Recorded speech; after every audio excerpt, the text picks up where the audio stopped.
자, 우리 시간이 됐습니다. 함께 신앙 고백함으로 청년부 예배 하나님 앞에 드리도록 하겠습니다. 함께 사도신경으로 신앙을 고백하겠습니다. 전능하사 천지를 만드신 하나님 아버지를 내가 믿사오며 그 외아들 우리 주 예수 그리스도를 믿사오니 이는 성령으로 잉태하사 동정녀 마리아에게 나시고 본디오 빌라도에게 고난을 받으사 십자가에 못 박혀 죽으시고 장사한 지 사흘 만에 죽은 자 가운데서 다시 살아나시며 하늘에 오르사 전능하신 하나님 우편에 앉아 계시다가 저리로서 산 자와 죽은 자를 심판하러 오시리라. 성령을 믿사오며 거룩한 공예와 성도가 서로 교통하는 것과 죄를 사하여 주시는 것과 몸이 다시 사는 것과 영원히 사는 것을 믿사옵나이다. 아멘. 자, 오늘 함께 볼 말씀 마태복음 17장 1절에서 13절입니다. 마태복음 17장 1절에서 13절.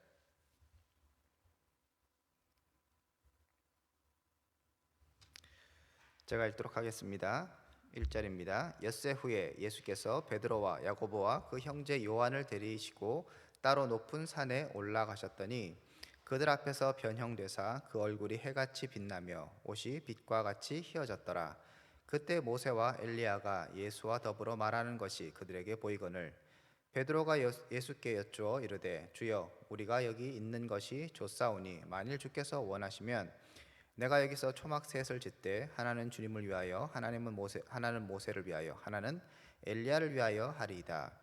말할 때 호련히 빛난 구름이 그들을 덮으며 구름 속에서 소리가 나서 이르되 이는 내 사랑하는 아들이요 내 기뻐하는 자니 너희는 그의 말을 들으라 하는지라. 제자들이 듣고 엎드려 심히 두려워하니 예수께서 나와 그들에게 손을 대시며 이르시되 일어나라 두려워하지 말라 하시니 제자들이 눈을 들고 보매 오직 예수 외에는 아무도 보이지 아니하더라. 그들이 산에서 내려올 때 예수께서 명하여 이르시되 인자가 죽은 자 가운데서 살아나기 전에는 본 것을 아무에게도 이르지 말라 하시니 제자들이 물어 이르되 그러면 어찌하여 서기관들이 엘리야가 먼저 와야 하리라 하나이까. 예수께서 대답하여 이르시되 엘리야가 과연 먼저 와서 모든 일을 회복하리라. 내가 너희에게 말하노니 엘리야가 이미 왔으되 사람들이 알지 못하고 임의로 대우하였도다. 인자도 이와 같이 그들에게 고난을 받으리라 하시니 그제서야 제자들이 예수께서 말씀하신 것이 세례 요한인 줄을 깨달으니라. 아멘. 자, 오늘부터 이제 17장이 시작됩니다. 말씀드렸던 것처럼 16장에서 마태복음의 어떤 분위기가 확 바뀐다고 말씀드렸죠, 그죠? 그래서 이제는 예수님께서 십자가를 향해서 이제 죽음을 계속적으로 말씀하시고 부활도 얘기하시고 그렇게 하면서 상황과 어떤 방향이 좀 바뀐다고 말씀드렸습니다. 자, 그런 것 가운데 예수님께서 그 전에 오늘 말씀 바로 앞에 전에 보면 이렇게 얘기하셨죠. 16장 27절에서 28절에 보면 인자가 아버지의 영광으로 그 천사들과 함께 오리니 그때 각 사람이 행한 대로 갚으리라. 진실로 너희에게로 노니 여기 서 있는 사람 중에 죽기 전에 인자가 그 왕권을 가지고 오는 것을 볼 자들도 있느니라 라고 이렇게 말씀하고 있습니다. 그러니까 앞에서 인자가 영광 중에 왕권을 갖고 올 것을 볼 사람들이 이 중에 있다라고 말씀하셨고 엿새 후에 예수님께서 제자들 몇 명을 데리고 산에 올라가시죠. 그리고 나서 그 영광스러운 모습을 보여주시는 겁니다. 그러니까 앞에 내용하고 연결되는 것이죠. 그러니까 오늘 말씀은 사실 변화산에서 제자들이 봤던 이 말씀을 우리가 해석할 때 다른 것이 아니라 예수님께서 이미 말씀하셨던 것처럼 예수님께서 왕권을 가지고 오는 것, 그죠? 인자가 왕권을 갖고 오는 것을 볼 자가 있다 말씀하셨기 때문에 예수님께서 영화롭게 이렇게 옷이 변하고 희해지고 이렇게 되는 것은 다른 것이 아니라 하나님의 영광, 예수 그리스도의 그 영광, 왕권, 이것을 제자들에게 보여주는 사건이라고 생각하시면 되겠습니다. 그래서 여러 가지 해석이 가능하지만 일단 거기에 초점을 맞추고 오늘 본문을 봐야 제대로 된 해석을 할 수 있다, 이렇게 말씀드릴 수 있겠습니다. 자, 예수님께서 일단 3명만 데리고 가셨어요.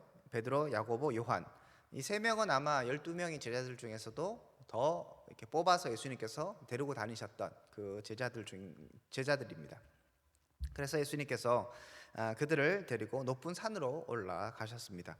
그리고 나서 2절에 보니까 그들 앞에서 변형되셨다고 얘기하죠.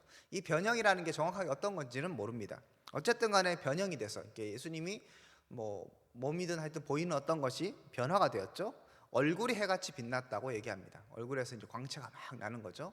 이건 뭐 기름, 개기름으로 하는 게 아니라 정말로 얼굴 자체에서 빛이 나는 것처럼 그런 것들을 경험했고, 그 다음에 옷이 빛과 같이 휘어졌다라고 얘기합니다.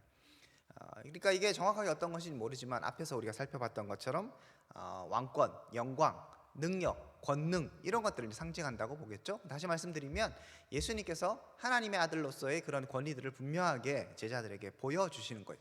근데 문제는 이것을 모든 제자들도 아니고 3명에게만 보여주셨죠. 그죠? 그 이유는 무엇이겠습니까? 우리가 뒤에서도 이제 보겠지만 예수님께서 이것에 대해서 너희들이 9절에 보면 산에 내려오실 때 예수께서 명하여 이르시되 인자가 죽은 자 가운데서 살아나기 전에는 본 것을 아무에게도 이르지 말라라고 얘기하십니다.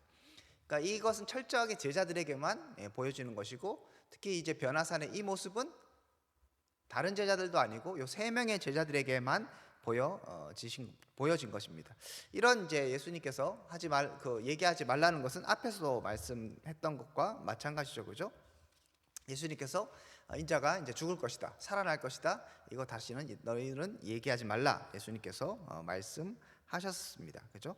자, 그런 부분에 있어서 예수님께서 계속적으로 세상 사람들이, 유대인들이 그냥 예수님의 변화된 모습, 예수님의 그런 봤을 때 정말 멋있어 보이는 모습, 그거에만 현혹되어서 예수님을 믿는 것이 아니라 정말 예수님의 말씀, 예수님께서 누구인가를 제대로 알기를 원하셨기 때문에 일단 계속적으로 감추고 계십니다. 자, 어쨌든 간에 이 3명에게 예수님이 누구인가를 또 보여주시는 것이죠. 예수님은 왕권을 가지신 하나님의 아들임을 보여주고 계십니다. 자, 이렇게 예수님께서 자신을 드러내셨을 때 그때 베드로가 이제 반응합니다. 4절에 보니까 예수께 여짜오 이르되 주여 우리가 여기가 있는 것이 좋사오니 만일 주께서 원하시면 내가 여기서 초막셋을 질 때 하나는 주님을 위해서, 하나는 모세를 위해서, 하나는 엘리야를 위해서 이렇게 초막셋을 짓겠습니다 얘기합니다. 그러니까 변화산에 올라가셔서 변화가 되었는데 거기에서 이제 모세와 엘리야를 만나게 되죠. 3절에 보면 그때 모세와 엘리야가 예수와 더불어 말하는 것을 제자들이 봤다고 얘기하고 있습니다. 여기 왜 모세냐, 왜 엘리야냐, 다른 선지자들도 있는데 예를 들면 아브라함 나오면 안 되나, 아담이 나오면 안 되나, 이런 생각을 할 수 있는데 여러 가지 이유가 있을 수 있는데, 일단 모세는 율법의 상징, 그죠? 어떻게 보면 유대인들에게 가장 위대한 사람이라고 생각되는 사람이 모세입니다, 그죠? 그 다음에 엘리야는 선지자 중에 선지자라고 그렇게 인정받는 사람입니다. 가장 기적을 많이 행한 사람이죠. 그래서 어떻게 보면 구약의 대표적인 인물 2명을 일단 이렇게 등장시킨 것 같습니다. 특이한 거는 제자들이 딱 보고 모세하고 엘리야 걸 알아봤죠, 그죠? 그것도 참 특이해요, 그죠? 명찰로 나는 모세, 엘리야라고 써지지 않았을 텐데 이 사람들이 몰랐잖아요. 그리고 그 당시에 그림이 있었을 것도 아니고 사진이 있는 것도 아닌데 딱 보면 모세, 딱 보면 엘리야 이렇게 안 것이죠. 그만큼 이제 되게 예수님께서도 변형되셨고 그 모세와 엘리야도 굉장히 그들이 알아볼 만큼 뭔가 하여튼 그런 느낌이 들 만큼의 그런 모습이었던 것 같습니다. 예수님처럼 그렇게 막 얼굴이 빛나고 이런 것은 당연히 아니었겠지만 제자들이 좀 알아볼 수 있을 만큼 그런 모습이었던 것 같습니다. 아니면 마음속에 이렇게 생각이 잘 났든지 이렇게 났던지 그렇겠죠. 자, 모세와 엘리야가 예수님과 이제 얘기를 하고 있는 장면을 베드로가 봤고, 그래서 너무 좋아서 우리가 여기 있는 것이 좋습니다 이렇게 얘기합니다. 그러면서 초막 3개를 짓겠다 얘기하죠. 그래서 예수님을 위해서, 모세를 위해서, 엘리야를 위해서 이렇게 얘기합니다. 자, 이 얘기는 뭐겠습니까? 왜 초막 셋을 짓죠? 초막이니까 살려고 하는 것 같지는 않습니다. 물론 여기가 좋습니다, 여기 너무 좋아요, 황홀해요, 멋있어요 예수님, 이렇게 이제 감동을 받긴 했는데 초막셋을 짓는다는 건 아마도 그런 예수님이 변형되고 그 다음에 모세와 엘리야를 만난 것을 기념하는 것 같아요. 그런데 문제는 이런 것이죠. 초막을 짓는데 지금 누구를 위해서 짓습니까? 예수님, 모세, 엘리야 이렇게 각각 하나씩 주죠. 여러분, 각각 하나씩 준다는 건 예수님하고 모세하고 엘리야를 어떻게 생각한다는 거예요? 똑같이 생각한다는 거죠. 예를 들면 참 이렇게 3명을 만나서 너무 좋으니까 예수님한테는 100개 지어드리고 모세한테 하나, 뭐 엘리야한테 하나? 이렇게 할 수도 있잖아요. 그러니까 예수님이 정말 하나님의 아들이고 왕권을 갖고 오셨고 그 다음에 그 위대한 하나님의 아들이고 능력이 있으신 그분임을 정말 제대로 인식했다면, 그랬다면 이렇게 반응하지 않았을 겁니다. 그러니까 베드로가 지금 나서서 뭔가 너무 좋아요, 멋있어요, 예수님께 그 다음에 모세와 엘리야에게 뭔가 좀 바치고 싶어요, 기념이 될 만한 걸 뭔가 좀 지어놓고 싶어요, 이렇게 생각한 건 나름 기특하긴 한데, 오늘 본문에서도 베드로는 뭔가 또 실수하고 있습니다. 그래서 이제 베드로가 이렇게 얘기했을 때 5절에 이렇게 말씀합니다. 말할 때, 그러니까 이런 얘기를 할 때 빛난 구름이 그들을 덮으며 구름 속에서 소리가 나서 이르되 이는 내 사랑하는 아들이요 내 기뻐하는 자니 너희는 그의 말을 들으라 라고 소리가 납니다. 특이하죠? 베드로가 모세를 위해서, 엘리야를 위해서, 예수님을 위해서 하나씩 짓겠다고, 다시 말해서 아까 말씀드렸던 것처럼 예수님이나 모세나 엘리야나 굉장히 위대한 한 분 한 분 한 분입니다라고 이렇게 인식하고 있었을 때 그 말을 할 때 하나님께서 말씀하시는 것이죠. 그리고 구름이 그들을 덮었다고 얘기합니다. 구름이 무엇입니까? 영광의 상징이죠, 그죠? 하나님 말씀하시는 거예요. 그러면서 예수님을 어떤 분인가를 분명히 말씀하시는 겁니다. 이는 내 사랑하는 아들이요 내 기뻐하는 자다. 하나님이 말씀하시는데 모세도 엘리야도 예수님도 내 기뻐하는 자요 내 사랑하는 사람이라고 얘기합니까? 아니죠. 예수님에 대해서만 얘기합니다. 그죠? 이는 내 사랑하는 아들이요 내 기뻐하는 자다라고 얘기합니다. 이 말씀 여러분 어디서 좀 익숙하지 않습니까? 들어보셨죠? 예수님께서 세례 받으실 때, 그때 세례 요한에게 세례 받으실 때 이 얘기가 똑같이 하늘에서 들렸었습니다. 제가 프린트물에 적어놨죠, 그죠? 마태복음 3장 17절에 보면 하늘로부터 소리가 있어 말씀하시되 이는 내 사랑하는 아들이요 내 기뻐하는 자다라고 말씀하셨습니다. 근데 좀 차이가 있죠? 오늘 본문하고 뭐가 차이가 있습니까? 뒤에 하나가 더 차이가 있죠? 뭐예요? 너희는 그의 말을 들어라, 그죠? 너희는 그의 말을 들으라는 말씀이 첨가되어 있습니다. 그러니까 하나님께서 예수님이 누구인가를 마태복음에서 끊임없이 보여주고 계세요. 우리 계속 그거 보고 있잖아요. 예수님 누구이다 누구이다를 끊임없이 보여주고 있고, 그래서 16장에서 베드로가 예수님 누구인가를 제대로 알긴 알았었습니다. 주는 그리스도시요 살아계신 하나님의 아들입니다 고백했어요. 그런데 그것도 여전히 지금 부족하고 있어요. 그리고 예수님께서 정말 다시 한번 변형된 모습을 보여주시면서 영광스러운 모습을 보이면서 예수님이 하나님의 아들이심을 또 보여주셨어요. 그런데 베드로는 여전히, 그러니까 제자들은 여전히 예수님과 모세와 엘리야 이렇게 동급으로 보고 있는 것이죠. 예수님이 모세와 엘리야를 거느리고 있다 이런 느낌이 아니라 동급으로 보고 있는 거예요. 자, 그래서 하나님께서 말씀하십니다. 예수님이 내 사랑하는 아들이고 내 기뻐하는 자다. 그래서 뭘 해야 되는가 하면 너희는 그의 말을 들어라. 예수님이 하나님이시기 때문에, 예수님이 하나님의 아들이시기 때문에 너희는 그의 말을 들어라. 모세의 얘기를 들어라 아니에요. 엘리야의 말을 들어라 아니라 예수 그리스도의 말을 들어라 라고 얘기합니다. 자, 그러면서 분위기가 확 바뀌어요. 6절에 보니까 제자들이 듣고 어떻게 했어요? 심히 두려워하죠. 앞에서는 베드로가 뭐라고 얘기합니까? 여기 있는 게 좋습니다 얘기했죠. 여기 있는 게 좋다는 얘기는 의미는 무엇이겠습니까? 편안하고 황홀하고 뭔가 즐겁고 이런 느낌이었다면, 하나님께서 영광 중에 나타나셔서 말씀하실 때 그냥 얘들아 이는 내 사랑하는 자요 기뻐하는 자 이 정도로 얘기한 게 아니에요. 엄청난 우레와 같은 그런 소리와 굉장히 이 제자들이 두려움을 느낄 만한 그런 분위기가 있었던 것이죠. 그 분위기를 느끼고 나서 그들이 이제 엎드려졌습니다. 엎드려서 심히 두려워했다고 얘기합니다. 그러니까 예수님이 누구인가를 분명하게 보게 되는 것이죠. 하나님을 통하여서 예수님 누구인가를 보게 되고, 그랬을 때 굉장히 두려워하는 마음을 갖게 됩니다. 자, 그때 7절에 예수님께서 두려워하는 그들에게 오셔서 손을 대주십니다. 손을 댄다는 건 이제 안심을 시켜주는 것이죠. 너무 무서워하고 있으니까. 여기 보면 심히 두려워했다고 얘기하죠. 그래서 안심을 시켜주시고 이르시되 일어나 두려워하지 말라라고 말씀하십니다. 그래서 8절에 보니까 그들이 눈을 들어서 보니까 예수님 외에는 보이지 않더라라고 돼 있죠. 그러니까 예수님 외에는 다른 것은 보이지 않습니다. 이제 그들이 봐야 될 것은 무엇입니까? 그들이 말씀을 들어야 할 것은 예수님인 것이죠. 제자들이 이런 경험을 이제 3명의 제자들이 경험하게 됩니다. 다시 말씀드리지만 이것은 예수님이 누구인가 제자들에게 다시 한번 보여주시는 거예요. 베드로가 앞에서 예수님이 나 죽고 살아날 거야 했을 때 그런 일은 있을 수 없습니다 하면서 예수님을 가르치려 들고 예수님의 말씀에 거부했던 그 베드로에게 다시 한번 예수님이 어떤 분인가, 예수님이 힘이 없어서 그 대제사장들과 서기관들에게 고난을 당하는 게 아니라는 걸 보여주시는 거예요. 영광스럽고 능력 있고 하나님의 아들이며 왕권을 가신 능력자이심을 분명히 보여주시는 거예요. 그러니까 예수님이 고난을 당하는 건 단순하게 능력 없고 힘이 없고 그 다음에 어떤 세상의 권력이 세기 때문에 예수님을 잡아가고 뭐 십자가에 달려 죽게 하고 그런 것이 아니라는 것이죠. 예수님이 스스로 못 박혀 죽으시는 거예요. 하나님의 아들이라는 것이죠. 정신 차리고 하나님의 아들이기 때문에 능력의 종이시기 때문에 하나님의 능력의 그 모습이시기 때문에 제자들은 두려워할 필요도 없고 예수님이 죽으시는 것에 대해서 뭐 그렇게 절대 안 됩니다 할 게 없는 것이죠. 예수님은 부활의 능력으로 다시 살아나실 것입니다.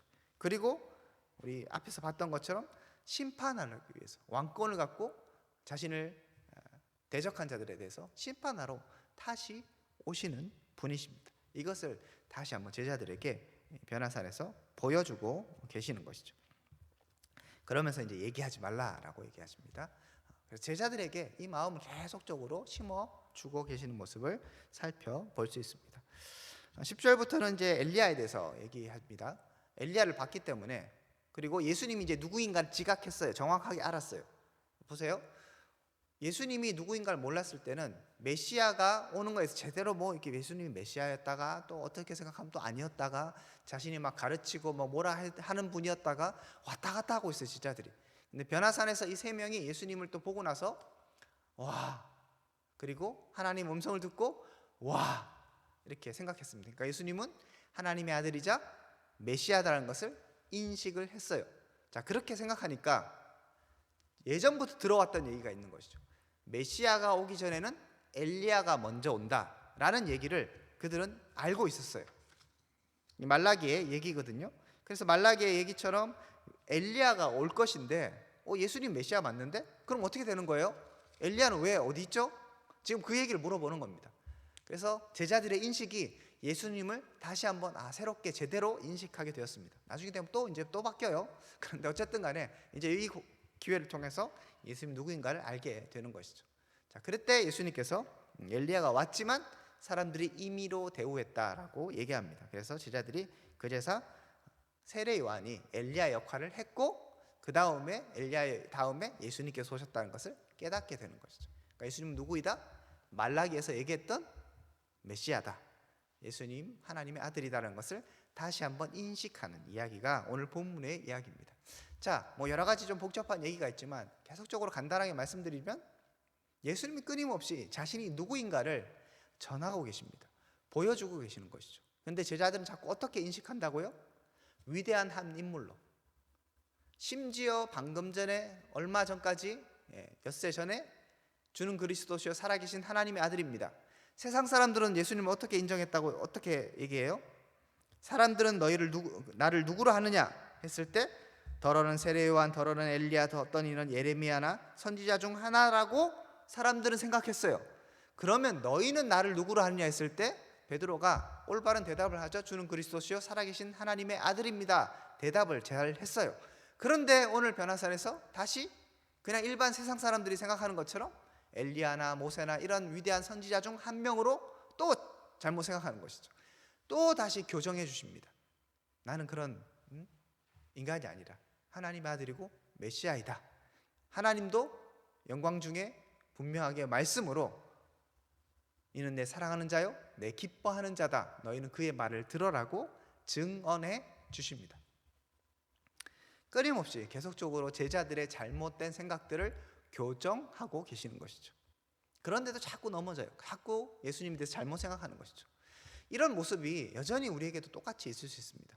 제자들 보면서 야, 그렇게 배웠는데 아직도 모르나? 아직도 생각하지 못하나? 아직도 깨닫지 못하나? 야, 심지어 변화산에 올라가서 그 영광스러운 예수님을 봤는데 얼굴이 변형되고 얼굴이 변형된 게 아니죠. 해와 같이 빛나고 그죠? 옷이 휘어지고 이것까지 좀 봤는데 그럼에도 불구하고 예수님에 대해서 자꾸 딴 생각을 하고 있는 거 왜 그렇겠습니까? 우리는 어떤가요? 예수님에 대해서 끊임없이 듣죠? 그래서 우리가 이론적으로는 알고 있습니다. 베드로처럼 주는 그리스도시요 살아계신 하나님의 아들입니다. 이렇게 얘기하고 고백하기도 합니다. 그런데 실제 우리 삶 가운데서는 어떠합니까? 우린 정말로 예수님을 누구로 생각하고 있습니까? 예수님을 하나님으로, 하나님을 우리의 주인으로, 내 삶을 책임지시고 내 삶을 이끌어 가시는 위대한 그분으로 제대로 인식하고 있냐는 것이죠. 우리를 돌아보면 우리도 자꾸 하다 보면 그냥 예수님은 내 문제 해결해 주시는 분, 하나님은 그냥 구원해 주시는 분, 그렇게 해서 자꾸 하나님을, 예수님을, 그분이 하시는 일들에 대해서 자꾸 축소시키고 그냥 나를 위해서 존재하는 어떤 분으로 잘못 오해하는, 그래서 생각이 자꾸 원래 알아야 되는 그 생각들은 잊어버리고 엉뚱한 생각, 내 마음대로의 생각으로 자꾸 변형되지는 않습니까? 그래서 오늘 이 말씀은 우리에게도 여전하게 의미가 있는 거예요. 여러분에게 예수님은, 여러분에게 하나님은 누구입니까? 온 세상을 창조하시고 나의 주인으로, 제자들이 예수님의, 그 하나님의 목소리만 들어도 심히 두려워 떨면서 엎드려질 수밖에 없는데 우리는 하나님에 대한 그런 경외함을 제대로 가지고 있습니까? 왜 가지지 못하죠? 주님으로 받아들이지 않고 자꾸 낮춰보는 거예요. 그냥 좋은 분, 위대한 분, 모세나 엘리야나 예수님이나 하나님이나 좋은 분이나 엄마나 아빠나 하나님이나 그렇게 생각하는 것은 아닙니까? 그래서 예수님은 예배를 통하여서, 그리고 여러분이 성경을 읽을 때 기도하는 것 가운데 끊임없이 자신이 누구인가 드러내시기를 원하시는 것이죠.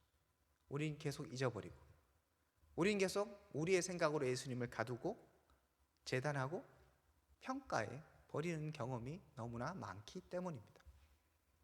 그러므로 다시 한번 기억해야 합니다. 하나님은, 예수님은 여러분에게 누구입니까?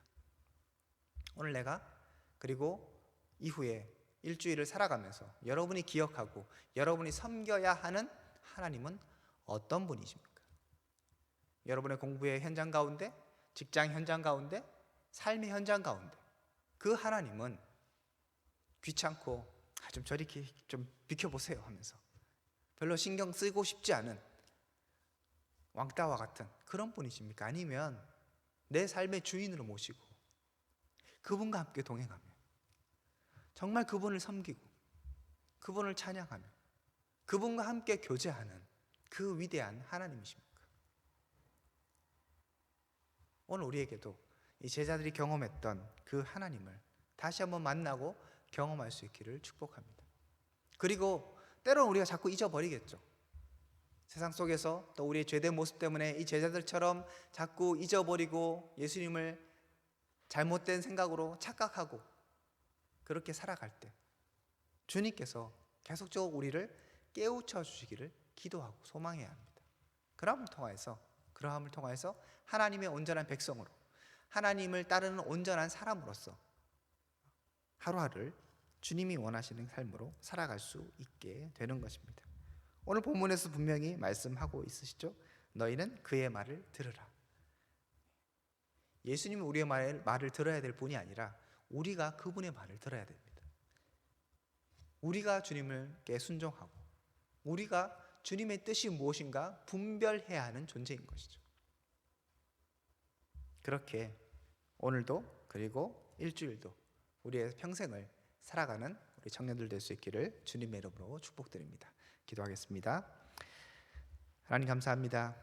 오늘도 우리 가운데 하나님을 드러내 주심에 감사드립니다. 우리가 주님이 누구인가, 하나님이 어떤 분인가 날마다 기억하게 하시고 우리 삶에 계속적으로 인식될 수 있길 원합니다.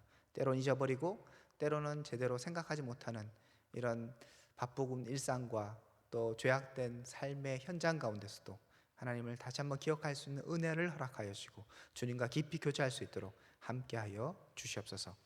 이제는 주 예수 그리스도의 은혜와 하나님의 사랑과 성령님의 교통하심이 오늘 말씀을 통하여 다시 한번 주님께 집중하고 하나님의 영광에 집중하기를 소원하는 주의 백성들 가운데 지금으로부터 영원토록 함께 있을지어다. 아멘. 네, 여러분 수고하셨습니다. 오늘 오후 예배 이후에 또 즐거운 시간이 있으니까 여러분 교제하시면서 좀 기다리시면 좋을 것 같습니다. 네, 감사합니다. 오늘 스승의 날이라서 저희가 임원진에서 작게나마 선물을 준비했습니다.